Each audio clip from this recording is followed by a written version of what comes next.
Richard Milhouse Nixon, America's 37th president, the man whose name became synonymous with scandal, secrecy, and sweaty upper lips.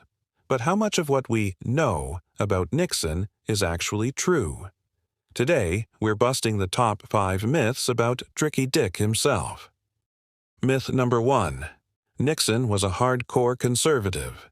Think Nixon was a right-wing extremist? Think again. This is the guy who founded the Environmental Protection Agency, signed Title IX, and supported universal health care. If anything, Nixon was more of a centrist chess player than a conservative bulldog. He played both sides of the political board, and that's how he kept winning until he didn't. Myth number 2. He lost to JFK because of his looks. Ah, yes, the famous 1960 TV debate. The story goes that radio listeners thought Nixon won, but TV viewers saw his sweaty face and said, "No thanks." It's partly true, but not the whole truth. Nixon was recovering from the flu, had refused makeup, and wore a gray suit that blended into the backdrop like a nervous ghost. But the real reason he lost? Kennedy's charisma and better campaign organization, not just the shine on Nixon's forehead. Myth number 3. Watergate was just a break-in. If only it were that simple. The Watergate scandal wasn't about one burglary.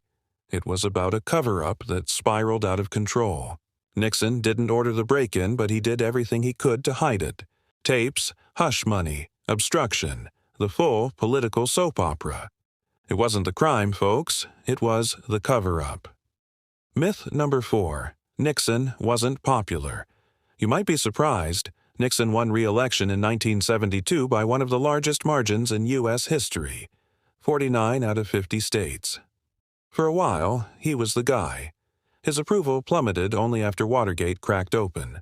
Before that, the man had America in the palm of his hand, and a few enemies' lists in his drawer. Myth number 5. Nixon was a total failure. Now here's the twist. Yes, Watergate was disastrous. No getting around that. But Nixon also ended the Vietnam War, opened diplomatic relations with China, and started détente with the Soviet Union. He reshaped global politics. And that's the paradox. He was both one of America's most accomplished and most disgraced presidents. Talk about a historical plot twist. Nixon's history, it's a complex gray area. If you enjoyed separating fact from fiction, smash that like button and subscribe now. That prove the past is never as simple as it seems.